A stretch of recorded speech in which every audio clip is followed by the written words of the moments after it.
to do. I have so many things planned for you. We'll laugh and we'll play, we'll sing and we'll pray. I'll tell you a story or two, and we'll be friends, you and I. Yes, you and I and Jesus.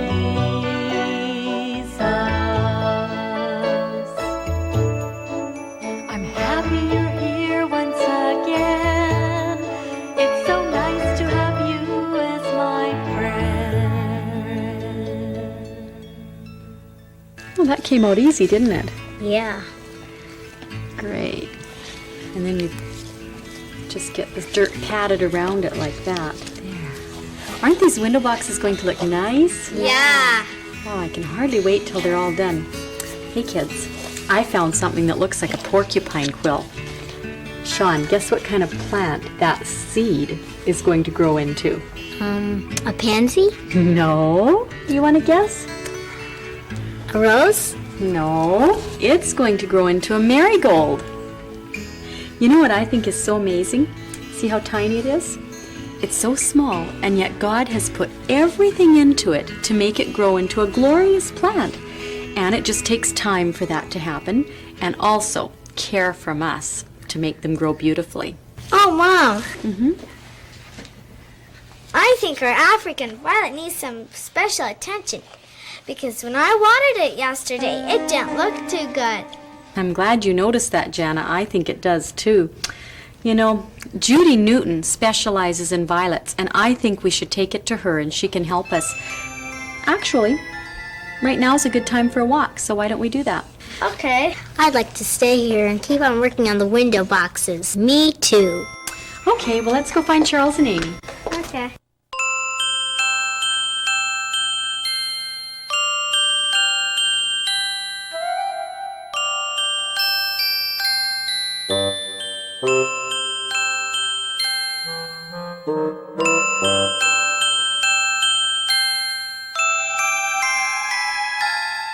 You know, if I planted this little seed right now, it would take quite a while before it grew into a beautiful flower. And that's how it is with most worthwhile things in life. They take patience and waiting. And that's what our mystery word is all about.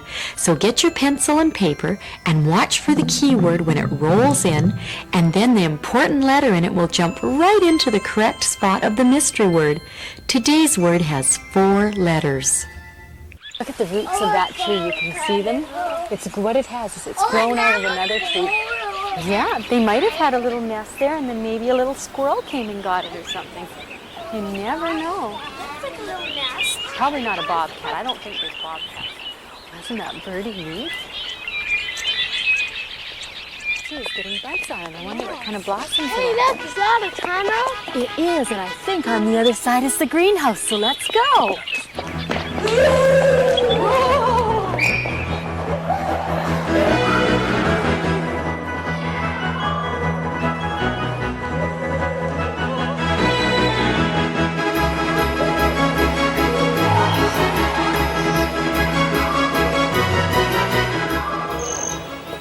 Hello, Judith. Hi. Hi, welcome to UBC Botanical Gardens. Thank you. You know, we're bringing you a little friend from Africa who's not feeling very well. You've brought an African violet. Can you make Apple feel better? I think we could, and it does need help. Look at all those dead leaves in there. What we're going to do is we're going to remove those dead leaves, and there's a broken leaf as well, and I'm going to tip it out of the pot. And you see that soil's looking a little bit old. And you can see that looks like a neck, doesn't it, with the head on top. And I'm going to take these old leaves off and this broken leaf. Just tidy it up. It'll be much happier when it's got all that dead leaf off. And maybe take away a bit of this dried old soil that's right around the top of the plant. Just ruffle that all away. And then, do you know what I'm going to do? I have a knife. And I'm actually going to slice the bottom of it off, just like a loaf of bread. And that way, this long neck on the plant will be lowered into the pot. So I'm going to take this lovely new clay pot that you have here, and I'm going to put a stone in the bottom of it so that it has something to hold the soil in. Look what happens if I pour some soil through. It just all falls out the bottom of the hole. So I'm going to put this stone in, and that'll help hold the soil. And I'm going to add a bit of soil, nice fresh new soil to the bottom. And then I'm going to sink the plant way down in. And then when I top it up with soil all around the edge, that neck will all be hidden. I'm going to press the soil all down, all the way around the edge of the pot. And see, there, it's all hidden, that neck. When you take this plant home, you're going to need to keep it watered, and you're going to fertilize it and give it some bright light. And before you know it, your violet's going to look as pretty as that one. You're feeling better, aren't you, now? Thank you so much, Judith. You know, God has given plants such an amazing ability to grow and to heal themselves. But I think sometimes just a little bit of extra special care from someone who knows really helps them. So thanks so much. Thank you for coming, all of you. Bye now. Bye. Take care. Let's go. Bye. Goodbye. Look, Sean, Judy helped her violet. Oh, it looks a lot better now. Yes, much better. Well, we'll just set it right here for now, but do you know what we need to get is a pretty little basket to put it right between the two windows so it can get lots of light. Yeah. We saw your window boxes that you already finished when we were coming in. Do they ever look nice? You've made great progress. Thank you. Well, I think we should just sort of keep going here and get these ones done too. It takes time for a plant to grow up strong. So I'll just wait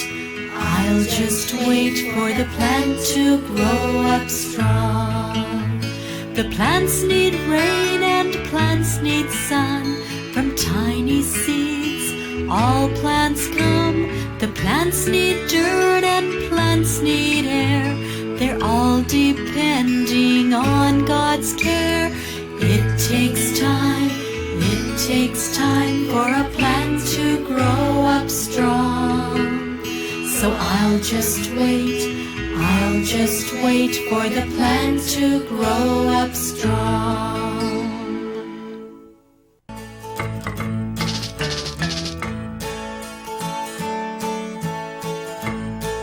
Fix it up.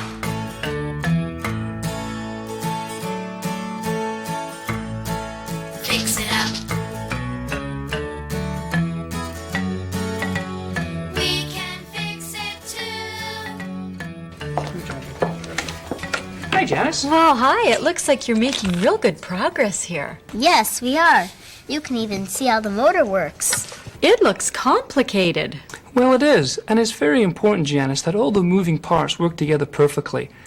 The piston turns the crankshaft, which turns the gears, which allow the valves to open and close. Now, as long as we have a spark from a spark plug to ignite the fuel and clean fresh air coming into the lawnmower, our motor should purr like a kitten. Look at all those scratches. Yes, and let me show you how all those scratches happened. A spark ignites the fuel, and that drives the piston down. The intake valve opens, and the piston draws in air and fuel. See the bits of dirt coming in with the air? This filter is dirty and is allowing little pieces of dirt into the engine. Some of that dirt gets ground between the cylinder wall and the piston, making little scratches that get bigger and deeper as the piston goes up and down. Well, this is definitely scratched. We're going to have to get this crankshaft polished and turned. Well, how do you do that?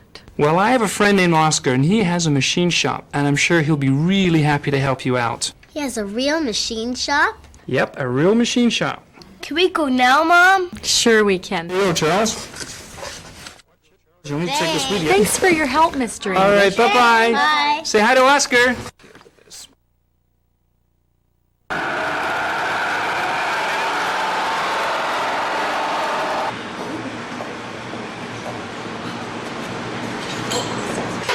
Hello, you must be Oscar.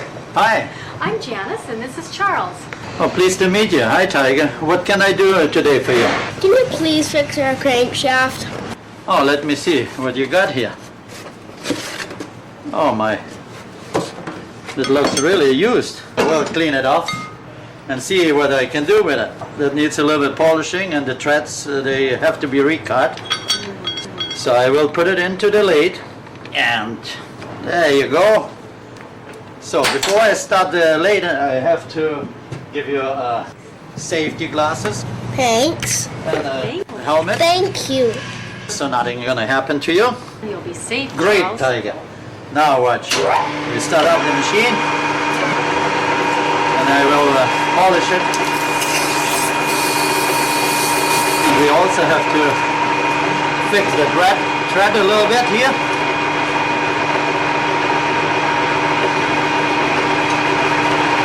And we have to just do it a couple of times, so it's nice and clean. That should do the trick. Now we polish it off here a little bit more.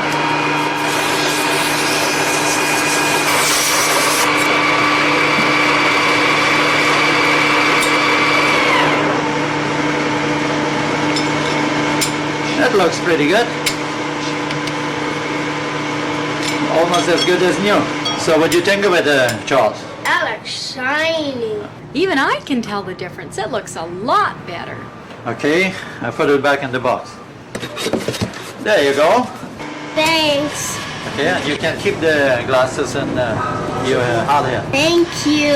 Okay, Thank you, Oscar. Thanks for helping us with our motor. you're quite welcome. Bye. It was a pleasure. Bye, Tiger. My body is great, God made it that way, a self-contained machine. My body runs well if I treat it right, the most amazing thing you've seen. The most amazing thing you've seen. Do either of you kids know what kind of flowering plant this is? No, it smells nice. No, what is it? It's a flowering marigold. Kimberly, why do you think people have plants like this in their homes? Because they look so pretty and they smell so nice. They sure do, and they add a little bit of oxygen to our air. Hi guys, Oscar fixed up my crankshaft just great. All right, it looks just like new. I'm gonna go show this to Darren right now. See ya! Bye. Well, this reminds me of the effects that cigarettes have on our skin. Let's try an experiment.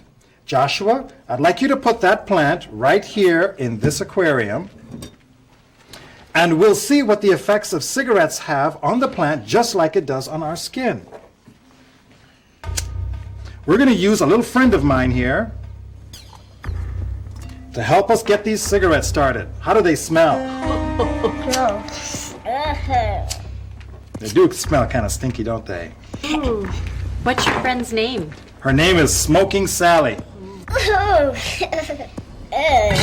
Now we'll cover that over like that, and we'll put it over here. God has put a substance in our skin called elastin. Elastin. That sounds like elastic. That's right. Let's take these elastic bands and give them a couple of pulls. The elastin on our skin helps to keep our skin nice and supple and smooth and beautiful. When we smoke cigarettes, there are poisons that affect our skin. They cut the elastin and it gets all wrinkly and baggy. Let me show you something. Janice, will you give this to Kimberly? Sure. What do you think of those pants, Kimberly? The elastic is all worn out. Would you like to wear pants like that? No, they would just fall down. That's right. People who smoke get wrinkly skin much earlier than people who don't smoke. You get all wrinkly and baggy, just like these pants. I sure don't want wrinkly skin. Neither do I, Kimberly. Get wrinkled hands and wrinkled face. It looks so bad, but that's the case. 'Cause smelling like smoke isn't a joke. It isn't a joke, no way. Joshua, here's a present for you. Wow, this is a nice shirt. Thanks, Dad. How would you like it if I take this marker and scribble all over it? Well, I don't want you to do that. Well, how about just a little bit? No, that'll wreck it. You're absolutely right, Joshua, and I wouldn't want to wreck a nice shirt. What lots of people don't know is that cigarettes not only wrinkles your skin, but the tar also stains their fingers and hands a yellow color. What do you think, Kimberly and Joshua? Would you choose to have wrinkly skin and yellow fingers? No way! Me neither. You get yellow teeth and yellow skin. It smells so bad that your nose gives in. You get wrinkled hands and wrinkled face. It looks so bad, but that's the case. 'Cause smelling like smoke isn't a joke. It isn't a joke, no way. Well, it's up to you. You don't need to start. You can say no with all your heart. You're not a chimney, and that's a fact. God didn't make you your own smokestack. 'Cause smelling like smoke isn't a joke. It isn't a joke, no way. So, Dr. Nebla, what do wrinkly skin and yellow fingers have to do with this experiment you started? Good question. Let's look at our experiment. I don't know if I want to. Oh, let me put that lid on quickly. Ooh, I'll Children, you remember this lovely flower that we had before? Smell it. Ew, it stinks. Ew, it really does smell. Oh, it stinks. Now, was the plant smoking? No. That's called passive smoking. That's when you're near cigarette smoke that someone else is smoking. Even though you're not smoking the cigarette, it still has a big effect on you. It gets in your hair, it gets stuck on your clothes, and it makes you smell stinky. It hurts your skin, and it even causes breathing problems like asthma and colds and even ear infections. Would you choose that? No way. Don't smokers care that they are making it unhealthy for everybody when they smoke? Well, actually, Kimberly, a lot of people don't even know that their smoking hurts the people around them. You're right. And we should try to stay away from cigarette smoke. And if someone you love smokes, you can let them know you love them and you don't want them to get sick. Dr. Neblett, is it hard to stop smoking if you've been doing it for a long time? Yes, it is. But if someone really wants to stop, they'll be able to. You can suggest that they get help from a doctor. Good idea. You know, we neglected our little Violet, and we took it to Judy, and she said if we treat it really well, it'll start to get healthy again. Is it like that with our body? If someone stops smoking, can their body get healthy again? You were fortunate that you noticed your Violet's sickness soon enough to help it. It's the same thing with smoking. If a smoker stops soon enough and starts wise health habits, then often their bodies can heal. But just like your plant will take time to heal, so will a smoker's heart and lungs. Well, it's up to you. You don't need to start. You can say no with all your heart. You're not a chimney, and that's a fact. God didn't make you your own smokestack. 'Cause smelling like smoke isn't a joke. It isn't a joke. No way! Tell me something. What's a really good choice that kids can make right now, today, so that they won't start the habit of smoking later on? One excellent choice is to choose friends that do not smoke. Good idea. Thank you, Dr. Neblett. You can say no. You can say no. It's up to you. It's up to you to choose what's right. To choose what's right. To choose what's true. To choose what's true. You can say no. You can say no. It's what you should do. It's what you should do. No you way, can say Jose. no to drugs. No, It's up thank you. to I'm you. taking care of the machine God gave me. You can say yes. You can say yes. It's up to you. It's up to you. And I need this for you, Jim. Your neighbor. Well, thank you very much.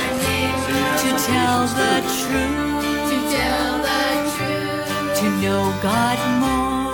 To know God more. In all you do. In all you do. You can say yes to to you. Let's go see what the other kids are doing. You kids have done a great job on this project. Thanks. Was it fun? Yeah, it took a while, but it was worth it. That's how it is with most good things, isn't it, Sean? Yeah. Well, why don't we get cleaned up before story time? Okay.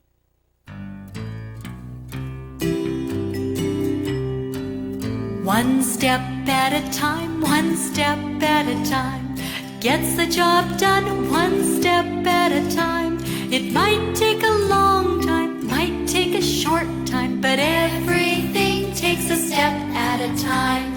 One smile at a time helps you make a friend.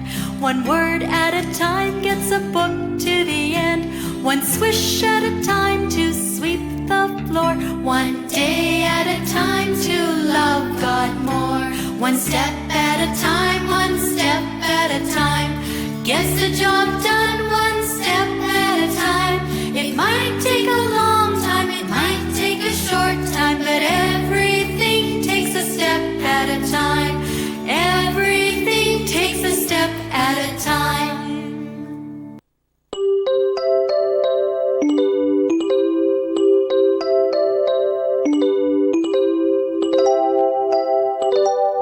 12-year-old Thomas was a kitchen boy in the home of a very rich man in Italy.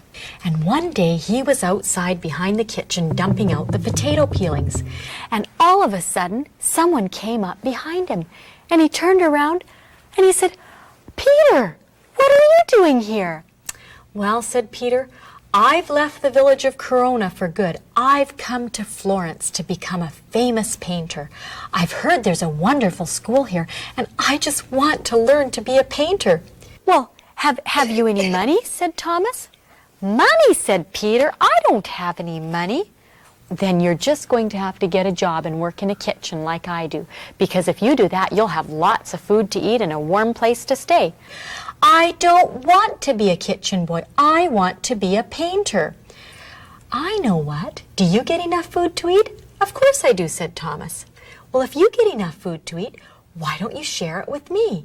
I'll tell you what, if you take me in as your boarder and you feed me, then when I grow up and I become a famous painter, then I'll pay you back." "Okay," said Thomas, "it's a deal." And they shook hands. So they went up to the attic of the palace, to Thomas's little room, and they got Peter all settled in there. And then later that evening, Thomas brought him some food. "Oh, that was a good meal," said Peter. "Now I'm ready to begin painting. Do you have any money, Thomas, so I can go buy some paints and some paper?" "Money?" said Thomas. "I don't have any money. I won't start getting paid for 3 more years." "Oh, no," said Peter. "I know what," said Thomas. And so he trotted back down the stairs, and by and by he came upstairs, and he brought Peter some charcoal that he had gotten from the fireplace down in the kitchen. And he said, "Here, Peter, here's some charcoal for you. I got it from the stove downstairs. You can just paint pictures with this charcoal all over the walls and over the ceiling of my room." Peter thought that was a good idea, and so he got busy painting pictures with the charcoal. And this went on for days and days and months, and oh, Peter just loved making the pictures, and Thomas would bring him up food, and so they were both just happy as anything. And then one day, Thomas even somehow managed to earn just enough money that he could go and buy Peter some paints and some paper. And oh, Peter was just so happy then. And so then he started going out, and he'd put up his paper and he'd draw a picture out in a park or something. And things were going just wonderful until one day the owner of the palace, the rich gentleman, decided to do some renovations on his palace. And so he was going all through the palace with an architect, looking everything over and taking notes and drawing sketches of how they would fix it up. And by they came and opened the door into the little attic room, and he stopped and he said, "Who did all these pictures? Why, who lives in this room?" And the man who was with him said, "Well, this must be Thomas, the kitchen boy's room." And he said, "Bring him to me right now. So great a genius can't be hidden away like this." And so somebody went and got Thomas and they said, you know, the rich gentleman wants to see you, and they hurried him up to him, and Thomas's heart was just a thumping away. He was so nervous. He had never even met this man before, even though he worked for him. And he came up there and the man said, Thomas, you are no longer a kitchen boy. No, said Thomas, don't fire me. I've tried so hard to work for you. I don't want to quit working for you. Why, what will I do? And what will poor Peter do? Peter wants to be a painter so badly. Whatever can we do? Peter can't become a painter if I don't cook and if I don't earn food for him. Oh, please don't. I promise I'll do better. I'll do better. Who is Peter? Said the man. Why, Peter's my boarder. He's my friend. And I just feed him, and he's the one who draws these pictures, and he wants to become a painter so badly. Please don't fire me, because he won't have anywhere to go. Oh, said the man, Peter's the one who drew the pictures. Bring him to me, because I want to send him to school so that he can become an even better painter. They didn't find him for many days because Peter had found a beautiful painting out in the city, and he had been spending time copying it. When they finally found him, can you imagine how happy he was when he found out that the rich gentleman would pay for him to go to school? Oh, it was so exciting for him. And so he studied and he became a wonderful painter. And many, many years later, in fact, 50 years later, in the most beautiful home in Florence, two old men lived together. One of the men was called Peter of Corona, and people called him the most famous painter of our time. And the other one was Thomas. And do you know what they said about him? What? They said, happy is the man who has him for a friend. Did you get the mystery word? That's right, it's time. Just like plants grow little by little, most worthwhile things in life take time. It takes time for me to grow up strong. So please wait for me to grow up strong. I won't be lazy, my goal's in sight. I'll choose friends who want what's right. With exercise, good food, fresh air, I'm depending on God's care. It takes time for me to grow up strong. So please wait for me to grow up strong. Don't ever forget how much God loves you and that He'll help you to accomplish great things if you're patient and if you never give up. I'm looking forward to seeing you again next time.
Thanks for watching. We'll see you next time. Goodbye.